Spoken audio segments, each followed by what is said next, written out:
It began with a rumor. A glimmer of gold carried on the wind through the vast and untamed plains of the American West. In the mid-1800s, whispers spread that somewhere beyond the rolling prairies and snow-capped mountains, gold lay waiting in the cold, rushing streams of the Rocky Mountains. For thousands, that single word, gold, was enough to ignite a fever that would change the landscape of the continent. And at the center of that fever, a city was born, Denver. But the story of Denver begins long before the first prospector swung a pickaxe. Before the tents, the saloons, and the railroads, the land where Denver now stands was already full of life and purpose, shaped by rivers, trade, and deep history. Long before any American settler laid claim to it, the high plains at the foot of the Rockies were home to indigenous nations, the Arapaho, the Cheyenne, and the Ute among them. They knew the land not as a frontier to be conquered, but as a living network of rivers, wildlife, and sacred places. The South Platte River and Cherry Creek, two waterways that would later define Denver, were vital arteries for movement, trade, and sustenance. Tribes traveled the plains following bison herds, gathered near the river junctions in the warmer months, and held deep respect for the rhythms of the land. In the 1700s, this region fell under the vast claim of Spain, later becoming part of Mexico's northern frontier. Yet for most of that time, it remained untouched by European settlement. Too distant, too dry, and too exposed for colonizers seeking fertile valleys or coasts. That isolation would end abruptly in the 19th century, when the United States expanded westward after the Louisiana Purchase in 1803. The land that would become Colorado quietly shifted hands, with no sign of the future metropolis it would host. But change was coming, and it would come fast. In the 1850s, gold discoveries in California had already transformed a quiet western coast into a global magnet for fortune seekers. But as those fields began to dry up, prospectors turned their eyes east, toward the mountains of what was then western Kansas territory. In 1858, a small party, led by William Green Russell, a prospector from Georgia, set out into the uncharted foothills of the Rockies. They were searching for what many dismissed as fantasy, gold in the streams of Cherry Creek.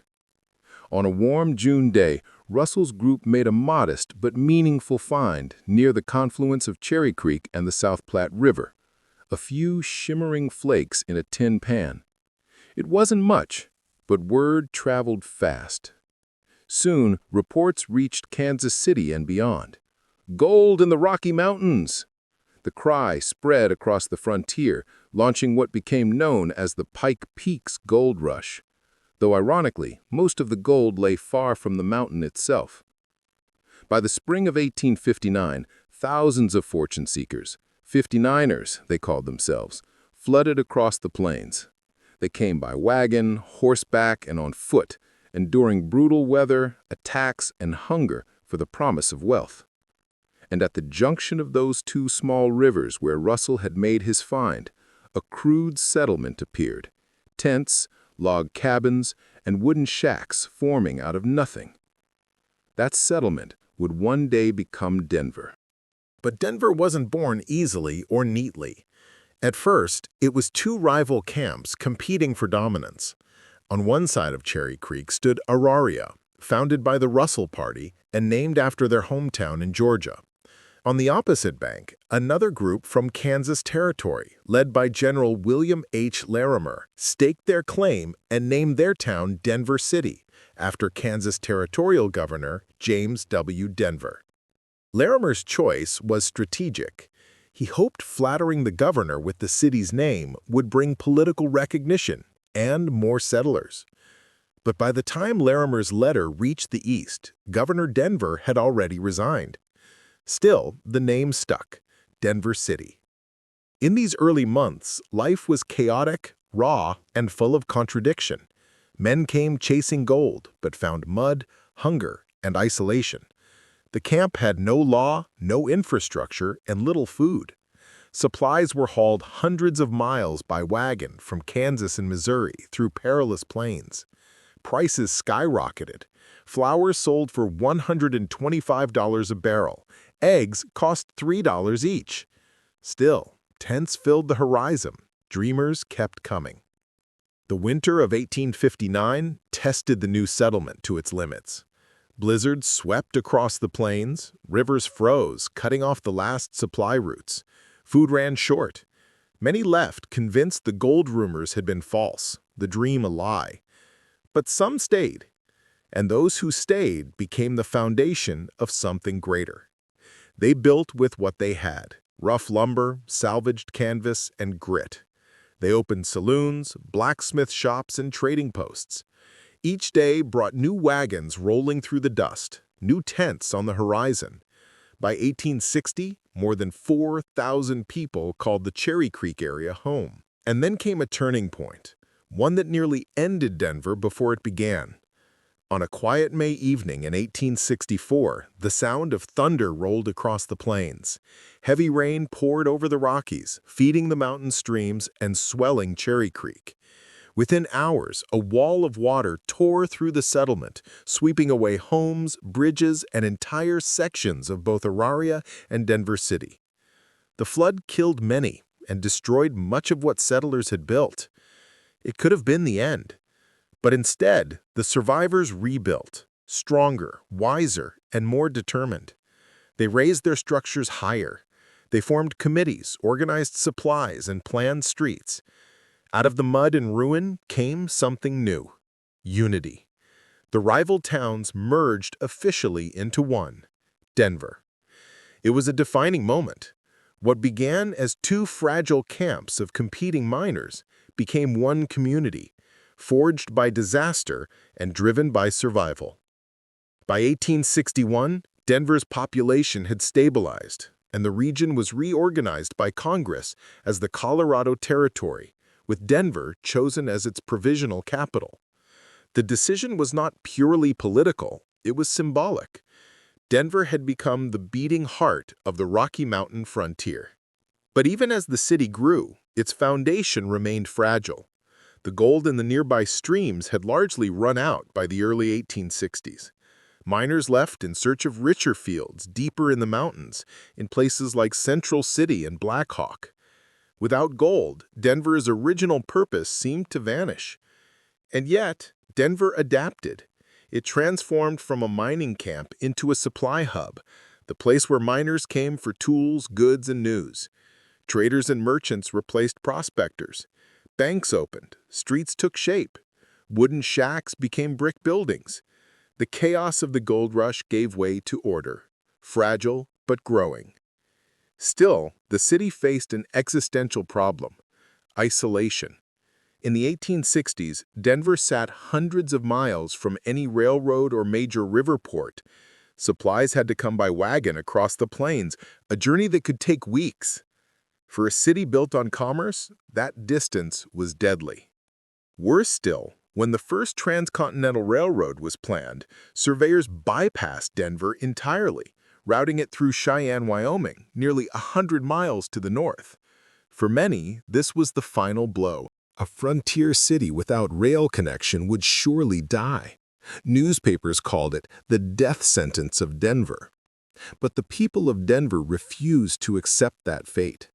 In 1867, Denver's business leaders, men like John Evans, the city's second territorial governor, launched a bold plan. If the railroad wouldn't come to Denver, Denver would build to the railroad. Citizens raised money, sold bonds, and organized a company to lay track north to Cheyenne, connecting to the Union Pacific Line. In 1870, after years of effort, the Denver Pacific Railway was completed, linking Denver to the national rail network. That moment changed everything. Within months, trade exploded. Goods, people, and ideas began to flow freely. Denver became the gateway to the mountains, the supply center for every mining town in Colorado. The city that nearly died in the dust had willed itself into survival. By the late 1860s, Denver was standing on a knife's edge. The gold that had built it was running out. The Civil War had drained the nation's attention, and trade routes were unreliable. Denver was an island of civilization, surrounded by miles of prairie, far from the nearest navigable river or major city. It had no railroad, no seaport, no lifeline. To many, it seemed inevitable that Denver would fade into the dust of history, a forgotten outpost that had burned brightly for a moment and then vanished. But the people of Denver were not ready to disappear. The challenge came in 1869 when the Transcontinental Railroad was completed. It linked the east and west coasts, creating an iron artery that transformed America. Towns along the route exploded into prosperity. But Denver wasn't one of them. The Union Pacific Railroad had chosen to pass through Cheyenne, Wyoming, 100 miles to the north, bypassing Denver completely.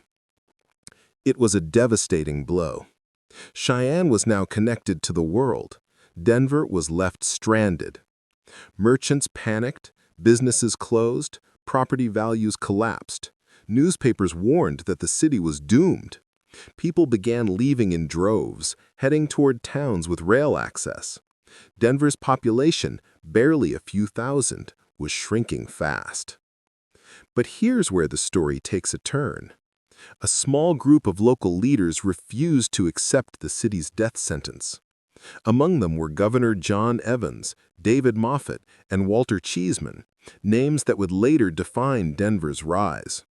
They realized that if the railroad wouldn't come to Denver, Denver would have to build its own.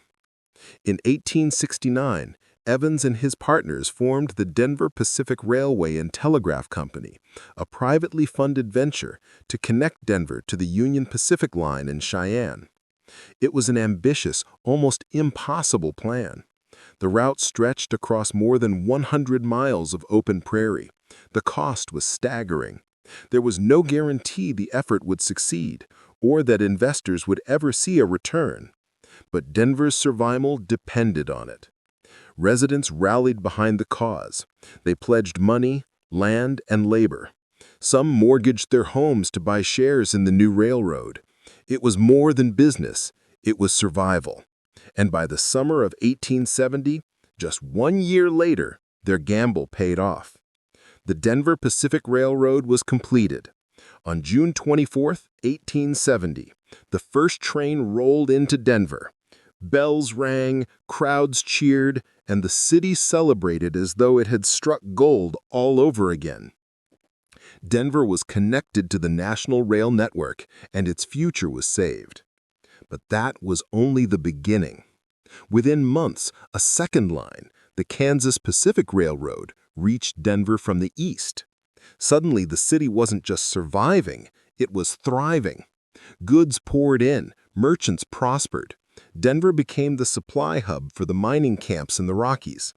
Its warehouses filled with food, equipment, and manufactured goods bound for the mountains. The city's transformation was immediate and dramatic. In less than 5 years, Denver grew from a struggling settlement to the commercial heart of the Colorado Territory. Its population surged, streets filled with wagons and carriages. New buildings rose, hotels, banks, and theaters. What had once been a muddy camp by Cherry Creek was becoming a real city. But progress brought new challenges. The sudden growth created deep divisions between rich and poor, settlers and indigenous nations, miners and merchants. The same railroads that brought prosperity also accelerated displacement. Native tribes, already reeling from decades of broken treaties, were forced under reservations as more settlers poured in. The plains, once open and free, were now cut by tracks, telegraph lines, and fences. In the city, wealth began to concentrate in the hands of a few. Mining barons, land speculators, and railroad tycoons shaped Denver's destiny. They built mansions along Capitol Hill and funded grand projects that gave the city its early skyline. but outside their circles, many struggled to keep up. The population was growing faster than the city could handle. Fires broke out frequently, sanitation was poor, and clean water was scarce. Yet, amid the chaos, Denver's people pushed forward, driven by the same determination that had saved the city once before. Then came the silver. In 1878, prospectors discovered rich silver veins in the mountains near Leadville. The rush that followed dwarfed the earlier gold boom. Denver was perfectly positioned to benefit. Every miner heading to the high country passed through the city. Every shipment of ore came down through its rail yards. Every merchant, banker, and entrepreneur turned their gaze toward the mountains. Denver exploded with energy. The city's population jumped from around 5,000 in 1870 to more than 35,000 by 1880. It became the undisputed economic capital of the Rockies. The air was filled with the clang of hammers, the rumble of trains, and the buzz of new wealth. Success came with danger. The boom made Denver dependent on forces it couldn't control. When silver prices dropped, the entire economy trembled. The gap between rich and poor widened, and while money flowed freely, corruption followed close behind. Political machines and powerful business interests began to dominate local government, shaping policy to suit their ambitions. Still, the people of Denver adapted. The same grit that had built a railroad now built a city that looked toward the future. New schools and churches opened, public parks were laid out, and in 1876, when Colorado became the 38th state in the Union, Denver was chosen as its permanent capital. The city's journey from forgotten camp to state capital was complete. Yet beneath the celebration, storm clouds were gathering. The success of the railroads had tied Denver's fate to the national economy. The Panic of 1873 had already shown how fragile that connection could be. And deeper still, tensions simmered between Denver's booming urban elite and the rural communities struggling to survive beyond the city's borders. By the dawn of the 1880s, Denver stood taller than it ever had before, both in confidence and ambition. The streets buzzed with energy. Trains arrived daily, loaded with goods, people, and dreams.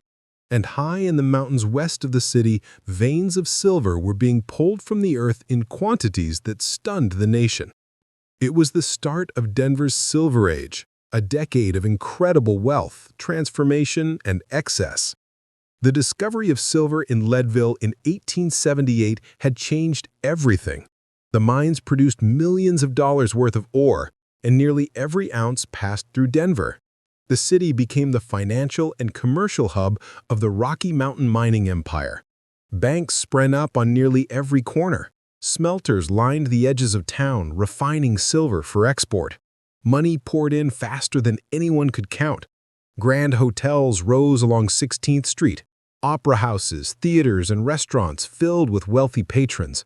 Mansions appeared on Capitol Hill, built by men who'd arrived in Denver with nothing but a pickaxe and left with fortunes. Names like Horace Tabor, David Moffett, and Walter Cheeseman became legends, symbols of a new Western aristocracy. They funded railroads, schools, and cultural institutions. Denver's elite saw their city not just as a mining town, but as the Queen City of the Plains, destined to rival Chicago or San Francisco.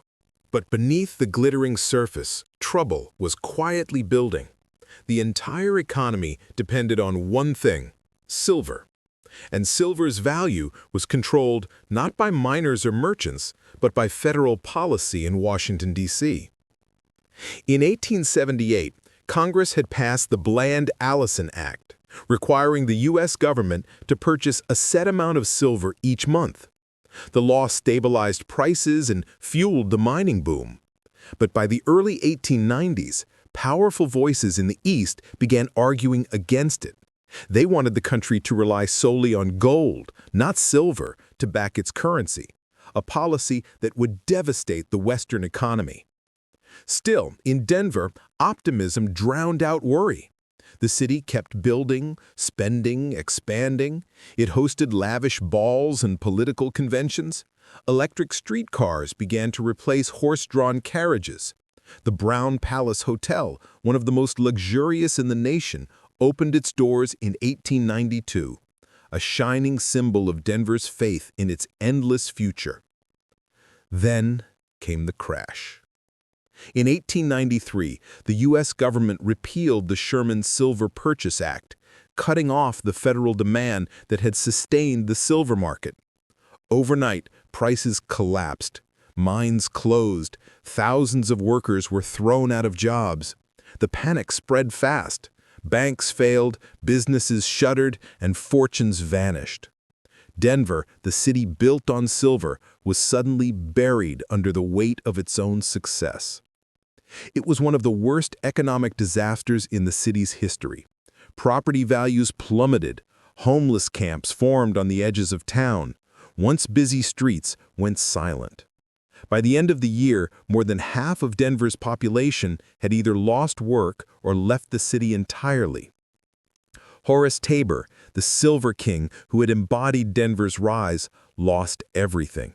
His mining empire crumbled, his fortune disappeared, and he died a few years later in poverty. His story became a symbol of the city's shattered dreams.